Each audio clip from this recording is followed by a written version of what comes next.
Hello students, welcome to home classes. Today the topic of discussion is depreciation. The word depreciation is derived from the Latin word depretium, where D means decline and pretium means price. Depretium means decline in the value of assets. सबसे पहले जो point note करने वाला है कि there must be assets, जो depreciation है वो फिक्स्ड एसेट्स पे ही लगेगा। ठीक है, तो जो डेप्रिसिएशन है वो एसेट्स पे ही, देयर मस्ट बी एसेट्स, तो एसेट्स पे ही डेप्रिसिएशन होगा। It stands for gradual and continuous decline in the book value of the fixed assets. जो उनकी continuous, there must be continuous decline in the book value of the fixed assets due to their use and the allied reasons. So depreciation means decline in the value of the assets. Depreciation is the permanent decrease in the value of asset due to use or the lapse of time. For example से इसको समझिए। For example, अगर हम car purchase करते हैं और car की जो वैल्यू है, कार की वैल्यू से इट इज़ 5 lakhs।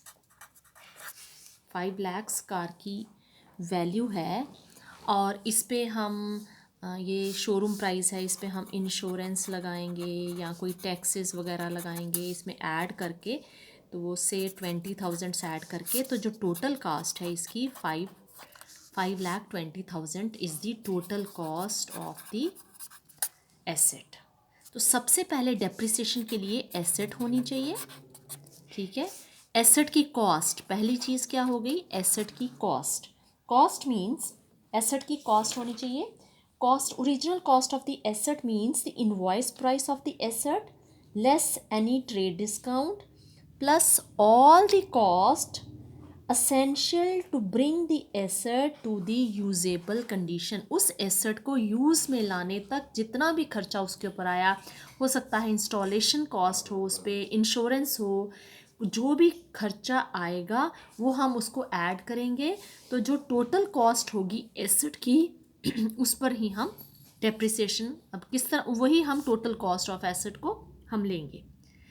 तो कॉस्ट ऑफ द एसेट, जब हम जर्नल एंट्रीज भी करते थे तो एसेट में कोई भी इंस्टॉलेशन चार्जेस होते थे, जो भी उसका कोई भी फ्रेट है, कोई भी उसका खर्चा जो भी है उसको ऐड करके टोटल कॉस्ट को हम इंक्लूड करते थे। तो हम अगर इसकी एंट्री बनेगी तो हम लिखेंगे car account debit to bank account, तो 5,20,000 टोटल कॉस्ट को ही हम लेते थे। ठीक है, तो एसेट्स की जो है टोटल कॉस्ट आएगी।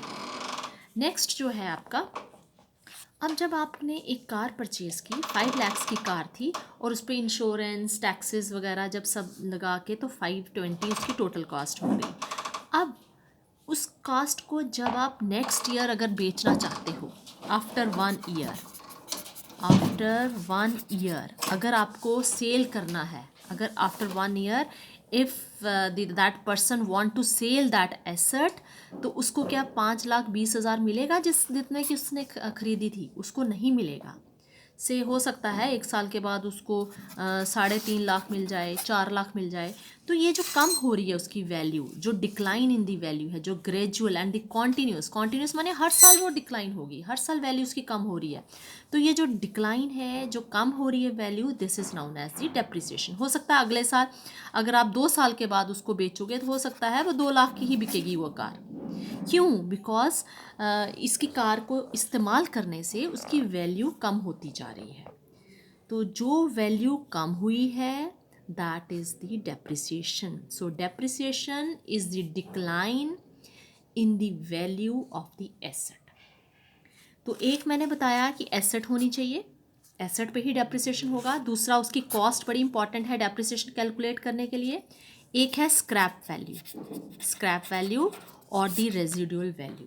स्क्रैप वैल्यू क्या होती है कि से इस कार जो है, ये जो कार हमने ख़रीदी है, हो सकता है ये कार 10 साल तक या 15 साल तक बहुत अच्छे से काम करेगी और उसके बाद ये ठीक से काम नहीं करेगी, तो इसकी लाइफ है 10 साल। तो this is the life of the asset, life of the asset से इट इज 10 ईयर्स। तो एस्टिमेटेड यूजफुल लाइफ, एक ये बड़ा इंपॉर्टेंट है पॉइंट, एस्टिमेटेड लाइफ, एक हमारा है cost, then life of the asset. It is also termed as economic life of the asset.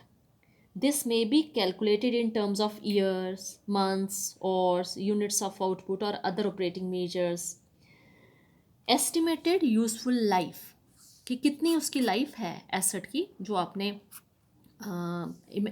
आप मतलब कर रहे हो कि 10 ईयर्स तक ये जो है आपकी कार जो खरीदी है ये 10 ईयर्स तक ये ठीक से काम करेगी। अब 10 साल के बाद क्या इसकी वैल्यू ज़ीरो हो जाएगी? नहीं, आप इसको जब आप बेचोगे तो इसका 10,000 20,000 कुछ तो मिलेगा, तो जो वो उसकी उस समय सेल वैल्यू होगी उसको हम स्क्रैप वैल्यू कहते हैं या रेजिडुअल वैल्यू कहते हैं। तो स्क्रैप वैल्यू क्या होगी? The term scrap value means the residual और the salvage value which is estimated to be realised on the account of the sale of the asset at the end of its useful life. जब उसका ये period, जो useful life का period जब expire हो गया, जब उसका ये 10 साल के बाद जब उसको आप सेल करोगे तो जो वैल्यू मिलेगी आपको उसको हम स्क्रैप वैल्यू कहते हैं। The term scrap value means the residual which is estimated to be realised on the account of the sale of the asset at the end of its useful life. In determining the scrap value, the cost to be incurred in the disposal or the removing the asset should be deducted out of the total realizable value. तो एक हमारे पास cost हो गई, एक life of the asset हो गई, scrap value होगी। अब डेप्रिसिएशन किस तरह से कैलकुलेट की जाती है? डेप्रिसिएशन हम कैलकुलेट करेंगे, से स्क्रैप वैल्यू हमारी 20,000 है कि 10 साल के बाद अगर हम इस कार को बेचने के लिए जाएंगे तो खाली हमें 20,000 ही मिलेगा। तो डेप्रिसिएशन किस तरह से कैलकुलेट की जाएगी? डेप्रिसिएशन इज इक्वल टू जो कॉस्ट होगी इसकी total cost minus scrap value upon the estimated जो उसकी यूज़फुल लाइफ है, जो उसकी आपने एस्टिमेट यूज़फुल लाइफ है। तो कॉस्ट हमारी कितनी है? 520 अगर हमारी टोटल कॉस्ट है, स्क्रैप वैल्यू 20,000 है और 10 ईयर्स उसकी एस्टिमेटेड लाइफ है, तो ये 5 लाख अपॉन 10, तो ये जो हमारा 50,000 हमारी डेप्रिसिएशन है पर एनम। हर साल 10 साल तक ये 50,000 हमें राइट ऑफ करना है। This is the depreciation, annual depreciation on that asset जो हमने परचेज की है। तो इस तरह से हम डेप्रिसिएशन को निकालते हैं।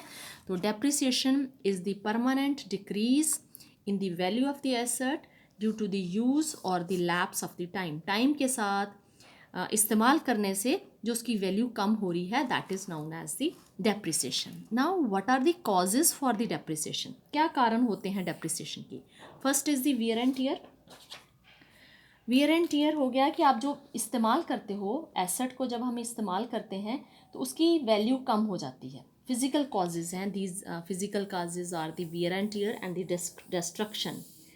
Some assets physically deteriorate due to the wear and tear in use. Wear and tear का मतलब होता है कि wear and tear means damage to the objects or damage to the asset with the result of the normal use. जब आप asset को इस्तेमाल करते हो तो उसकी जो वैल्यू कम हो रही है, जो नुकसान हो रहा है, that is known as the wear and tear. Wear and tear. Some assets physically deteriorate due to the wear and tear in use. The constant use of asset, आप कॉन्स्टेंट यूज़ करते हो एसेट को तो उसके कारण depreciation. The more an asset is used the greater would be the wear and tear. अगर आप उसी मशीन को डबल शिफ्ट में चलाते हो तो उसका वियर एंड टीयर ज़्यादा होगा as compare to that machine which is used in the single shift. जो डबल शिफ्ट में इस्तेमाल होगी मशीन उसका ज़्यादा वियर एंड टीयर होगा, जो सिंगल शिफ्ट में होगी उसका कम होगा। Next there may be the destruction, कोई डिस्ट्रक्शन हो सकती है, कोई डैमेज हो सकता है, कोई एक्सीडेंट हो सकता है। अगर कार का एक्सीडेंट हो गया तो उसका जो डेप्रिसिएशन ज़्यादा होगा। तो the physical destruction of the asset reduces it's utility value, उसकी यूटिलिटी वैल्यू कम हो जाएगी। कोई एक्सीडेंट होने से, कोई एक्सीडेंट हो सकता है लाइक फायर, फ्लड और सिमिलर अदर हैवॉक्स, कुछ भी हो सकता है, तो उसके कारण डिस्ट्रक्शन से भी it is one of the causes of the depreciation. Now functional causes of the depreciation में obsolescence. ऑब्सोलिसेंस, ठीक है, ऑब्सोलीट हो जाती है। आपकी जो एसेट है, एसेट ऑब्सोलीट हो जाती है। इट मीन्स कि it is no longer useful because something better has been invented.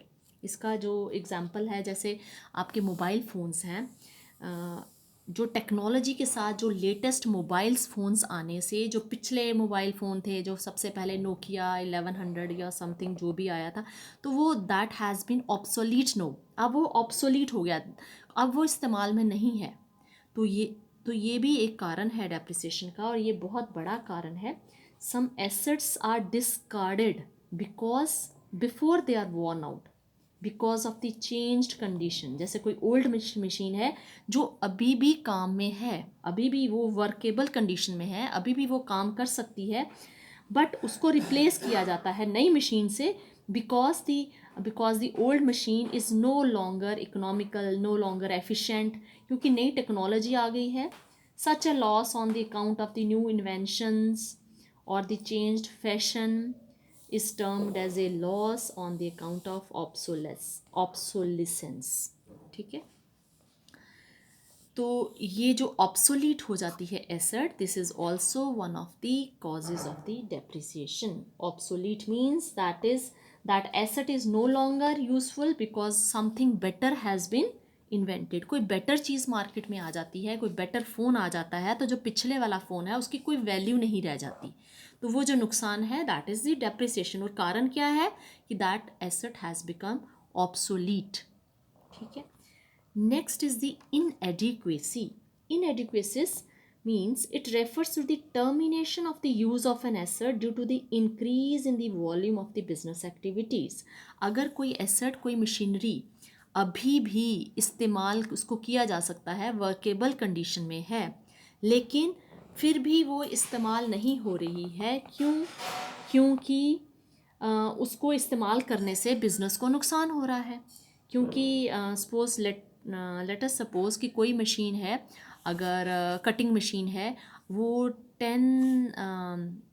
10 metres कपड़ा ही काट रही है, और कोई नई मशीन आई है, वो अगर 100 मीटर्स कोई क्लॉथ को एट ए टाइम कोई काट देगी, तो दैट मीन्स कि जो पुरानी मशीन है उसको हमें रिप्लेस करना ही बेटर है। दो that asset is still usable, but its inadequacy for the present level of activity has cut short its service life, because that old machine is no longer adequate to cope up with the situation, कि जो आपकी business की activities को अभी वो कूप up नहीं कर सकती है।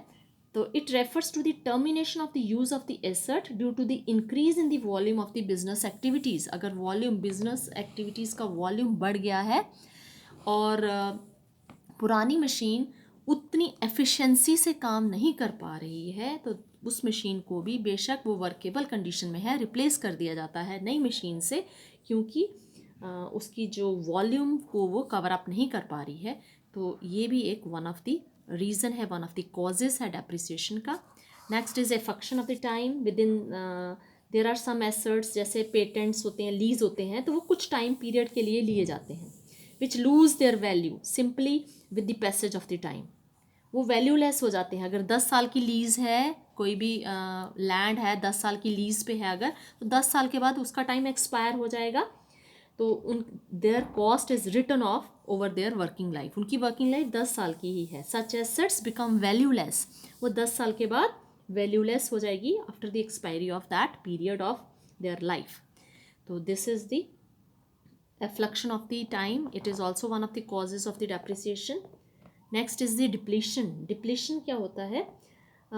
Like the oil wells हैं, mines हैं, the value is reduced with the extraction of oil wells. अगर oil well से सारा का सारा oil extract कर दिया जाएगा, तो value नील हो जाएगी उसकी, तो उसकी जो value है वो नील हो जाएगी। Depletion means removal of an available but irreplaceable resource, such as the extracting coal from the coal mine or oil out of the oil well.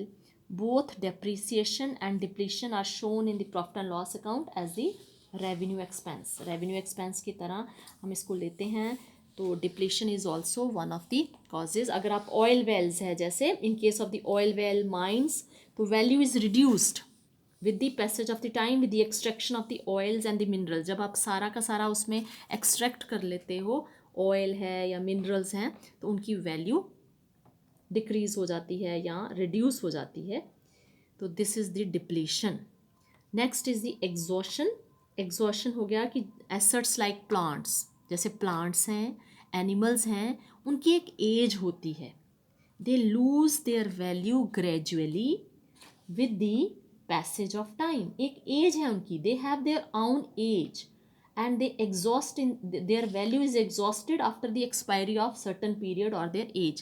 तो एज है उनकी, एक एज है, एक पीरियड है, तो उसके बाद after that period their value gradually decrease with the passage of the time. तो these are the causes of the depreciation. इन सभी कॉजेज से जो एसेट की वैल्यू है वो कम होती है, और हर साल कम होती है कॉन्टीन्यूसली, और gradual and the continuous decline in the book value of the fixed assets. Fixed assets की वैल्यू में डिक्लाइन है, होता है, और हर साल होता है. ठीक है. Next is the need for charging depreciation. कि why there is a need for charging depreciation. Depreciation को क्यों हमें, depreciation is the non cash expense. ऐसा नहीं है कि जैसे हम सैलरीज देते हैं तो हमें पैसा हमसे जाता है, तो यहाँ पे पैसा नहीं जा रहा है, बट स्टिल ये नुकसान है, और हम इसको एज एन एक्सपेंस शो करते हैं, नुकसान शो करते हैं. It is a non cash expense. Depreciation is charge in respect of the fixed assets only. ठीक है. तो पहली क्या नीड है इसकी, need for charging depreciation is correct calculation of the profits.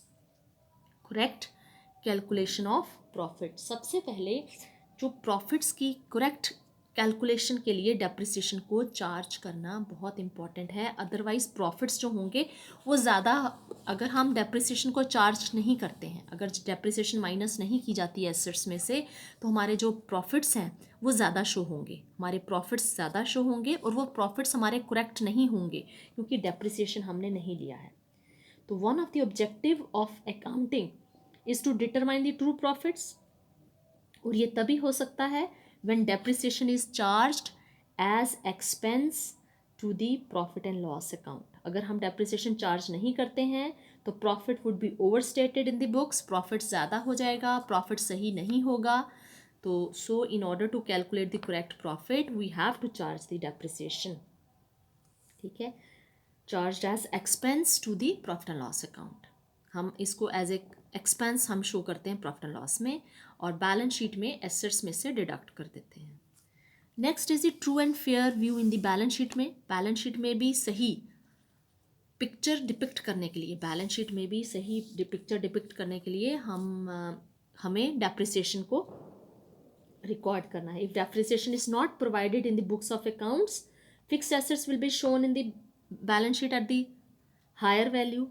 Balance sheet में एसेट्स में से डेप्रिसिएशन को माइनस किया जाता है, लेकिन अगर डेप्रिसिएशन को हम चार्ज नहीं करते हैं, अगर डेप्रिसिएशन को हम शो नहीं करते हैं, तो एसेट्स में से लेस नहीं करते हैं, तो एसेट्स तो हायर वैल्यू पे जितनी उनकी रियल वैल्यू है, अगर किसी की वैल्यू आज 5 लाख है, तो अगले साल उसकी अगर 4 लाख है, और आप अगले साल भी उसको 5 लाख ही शो करते हो, तो इसका मतलब एसेट्स की आपने सही वैल्यू शो नहीं की है बैलेंस शीट में.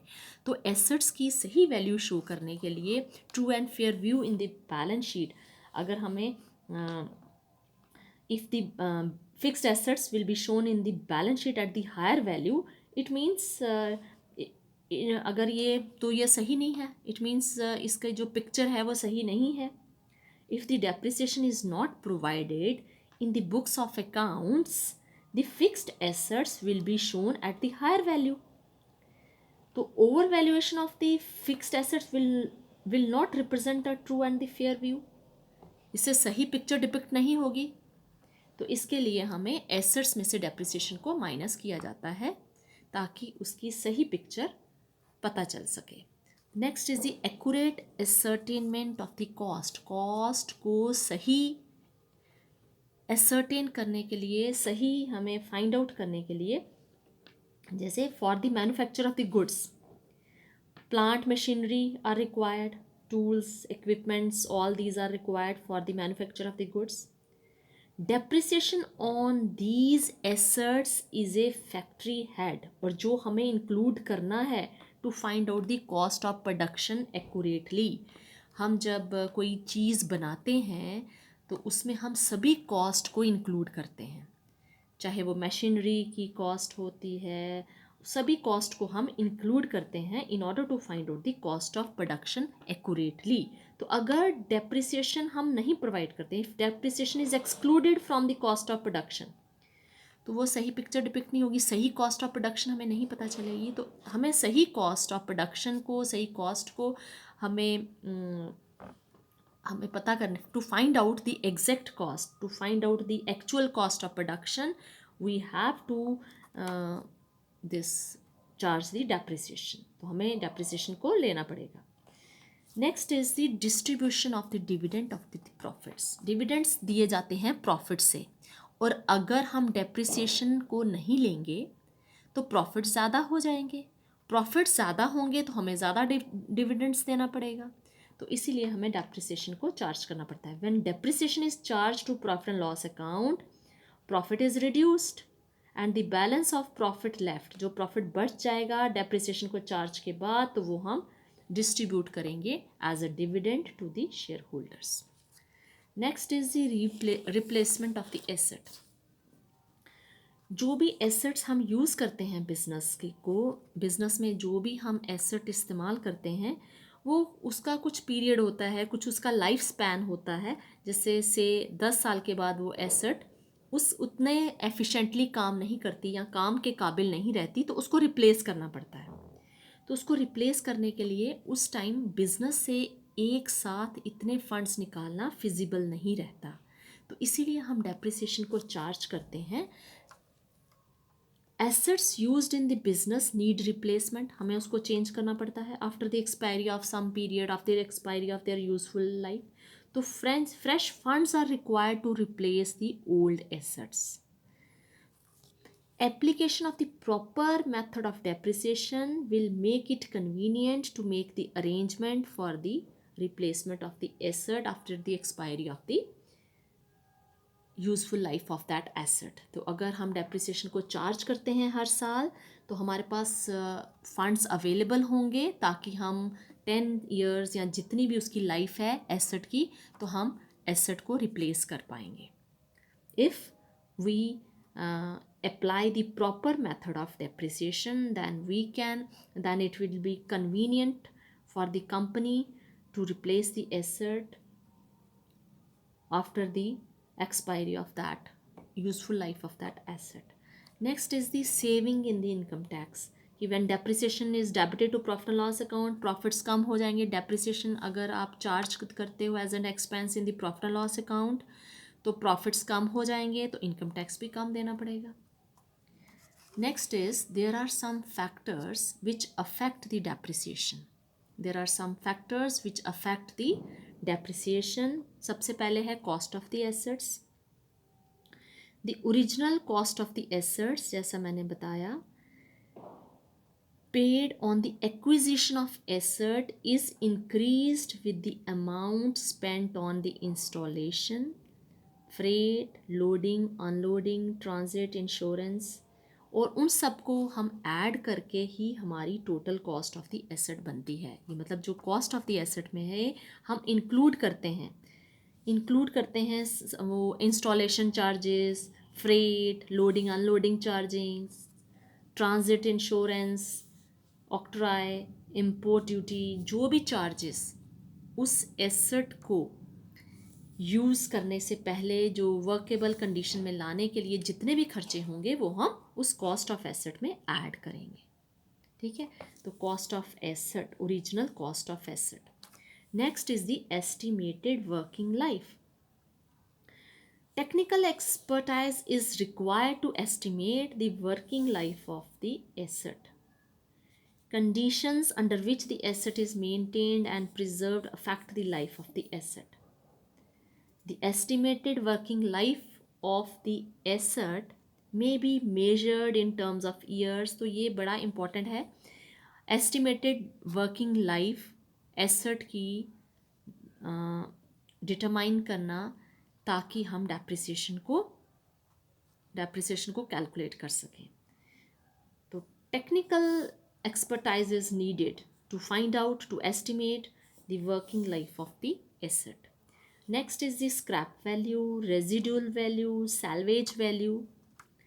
It refers to the estimated amount which will be realized when the asset is sold or exchanged for the new asset at the end of its working life. जब उसकी life ख़त्म हो जाएगी, जब उस समय उसको बेचा जाता है, डिस्कार्ड किया जाता है, एक्सचेंज किया जाता है, बेचा जाएगा, तो उस समय जो आपको मिलता है, तो that is the scrap value. Cost of the asset minus residual value is the depreciation. जब हम कॉस्ट में से स्क्रैप वैल्यू को माइनस कर देते हैं, तो वो हमारा डेप्रिसिएबल अमाउंट होगा. तो उसको जब हम डिवाइड कर देते हैं नंबर ऑफ़ ईयर से, तो हमारी डेप्रिसिएशन आ जाती है. तो स्क्रैप वैल्यू क्या होती है? Estimated amount which will be realised when the asset is sold और डिस्कार्डेड और exchanged at the end of its working life. जो उस समय उसकी जब लाइफ ख़त्म हो जाती है उस एसेट की, उस समय उसको जब बेच के जो भी मिलेगा, चाहे आप कबाड़ी को ही दे दोगे, तो वो जो भी आपको मिलेगा, चाहे उस लोहे की वैल्यू मिल जाएगी, उसकी मशीन का वो कहेंगे कि भाई ये वर्केबल कंडीशन में अगर नहीं है, तो खाली इसके आपको कबाड़ी के हिसाब से ही उसको थोड़ा सा पैसा ही उसकी जो भी मिलेगा, that is your scrap value. Next is the provision for repairs and renewals. Proper repairs and renewals undertaken at the regular intervals help in keeping the asset in good condition. Both handling and careless approach adversely affect the life of the asset. Thus, before estimating the amount of the depreciation, this factor must be taken into the consideration. कि अगर आप कोई machine को इस्तेमाल करते हो और उसको मेंटेनेंस में ध्यान नहीं दिया जाता, तो उसकी लाइफ कम हो जाती है. अगर उसको प्रॉपर मेंटेन किया जाता है, मेंटेनेंस में पूरा ध्यान दिया जाता है, तो उसकी लाइफ बढ़ भी सकती है, बढ़ जाती है, डेफिनेटली बढ़ जाती है. Then depreciation in case of the obsolescence. तो when the asset became obsolete, if the asset is likely to be of nil value due to some new inventions, more amount of depreciation should be provided. Lesser the period, more will be the amount of depreciation. Suppose करो asset is expected to be obsolete within the 6 years. The firm will have to split its value over the 6 year. अगर वो 6 साल के बाद ऐसा expect किया जाता है कि 6 साल के बाद एक पर्टिकुलर मोबाइल की जो है कोई भी मोबाइल फ़ोन की, जैसे स्मार्टफोन्स आ गए, जैसे आईफोन्स आ गए, तो जो उससे पहले फ़ोन्स थे वो ऑब्सोलीट हो गए. तो अगर कोई एसेट ये अगर एक्सपेक्टेड है कि 6 ईयर्स के बाद वो ऑब्सोलीट हो जाएगी, if asset is expected to obsolete within the 6 years, then the firm will have to split its value over 6 years. तो 6 साल में ही उसकी जो जितनी वैल्यू है उसको डिवाइड करना है 6 साल में. इफ़ अगर वो 5 साल में ऑब्सोलीट होती है, तो then the value will be split over the 5 years. तो अमाउंट ऑफ डेप्रिसिएशन कम हो जाएगा. The amount of depreciation charged over it means the amount of depreciation charged over every year will increase. जैसे suppose कीजिए अगर 6 साल में asset obsolete होती है, तो उसकी वैल्यू, अगर एसेट की वैल्यू 50,000 है, और अगर वो 5 साल में ऑब्सोलीट हो जाएगी, तो 10,000 every years we have to charge as a depreciation. लेकिन वो अगर 6 साल में होगी, अगर वो 4 साल में ही हो जाएगी, तो डेप्रिसिएशन बढ़ जाएगा. डेप्रिसिएशन विल इंक्रीज अगर इसका टाइम पीरियड कम हो जाएगा. तो अगर वो 6 साल में होती है, तो उसका जो डेप्रिसिएशन है वो बढ़ जाएगा. अगर 5 साल में होती है, तो डेप्रिसिएशन बढ़ जाएगा. लेकिन अगर 6 साल में होगी, डेप्रिसिएशन कम हो जाएगा, because we have to divide it by the number of years. जो उसकी वैल्यू है उसको हमने डिवाइड करना नंबर ऑफ़ ईयर्स. तो जितने साल में वो ऑब्सोलीट होती है, उसके अकॉर्डिंगली डेप्रिसिएशन हम चार्ज करेंगे. अगर वो 5 साल में अगर वो 5 साल में वो जो अगर वो 5 साल में ऑब्सोलीट होती है तो उसका डेप्रिसिएशन 10,000 आ रहा है, लेकिन अगर वो 4 साल में ही हो जाएगी तो डेप्रिसिएशन बढ़ जाएगा। अगर वो 4 साल में ही हो जाएगी तो डेप्रिसिएशन बढ़ जाएगा। Next is the additions to the assets. Additions to any capital expenditure incurred on the extension or addition to the old machinery will subject to the depreciation in the year in which the addition is made to the asset. तो editions जब भी, जैसे suppose कीजिए अगर आपने asset 1 अप्रैल को अगर आपने एसेट परचेज की है तो इसका जो डेप्रिसिएशन है वो फुल ईयर का है। 1 अप्रैल से 31 मार्च तक फुल ईयर का आपको डेप्रिसिएशन लेना है। लेकिन अगर आप एसेट खरीदते हैं, से इट इज़ 1 अक्टूबर को आपने एसेट खरीदी है, 1 अक्टूबर को खरीदी है, तो अक्टूबर, नवंबर, दिसंबर, जनवरी, फरवरी, मार्च, तो 6 मंथ्स का आपको डेप्रिसिएशन लेना है। डेप्रिसिएशन 6 मंथ्स का लेना है। अगर आपका डेप्रिसिएशन 5,000 है तो 6/12 कर देंगे।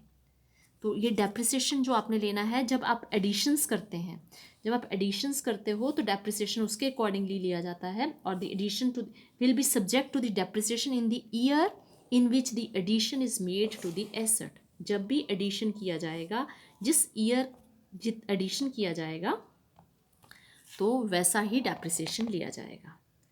एनी कैपिटल एक्सपेंडिचर, अगर आप कोई कैपिटल एक्सपेंडिचर करते हो, उसके ऊपर कोई एक्सटेंशन होती है, तो वो आप एसेट में इंक्लूड करते हो, उसको माना जाता है कि that is the additions to the asset, तो उसके ऊपर भी डेप्रिसिएशन लेना है।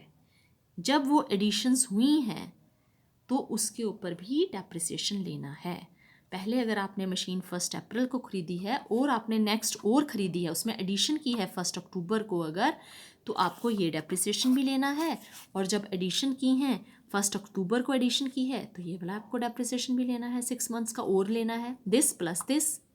अगर आपकी पहली मशीन ये है और 1 अक्टूबर को आप और ख़रीद रहे हो तो आपको ये डेप्रिसिएशन भी लेना है, और 1 अक्टूबर को जो ख़रीदी है उसका 6 मंथ्स के लिए भी लेना है, because books are closing on this 31 March को आप कैलकुलेशन कर रहे हो। तो एक एसेट ये है और दूसरी एसेट आपने ये एडिशंस की हैं फॉर 6 मंथ्स, आपको इसका डेप्रिसिएशन भी चार्ज करना है।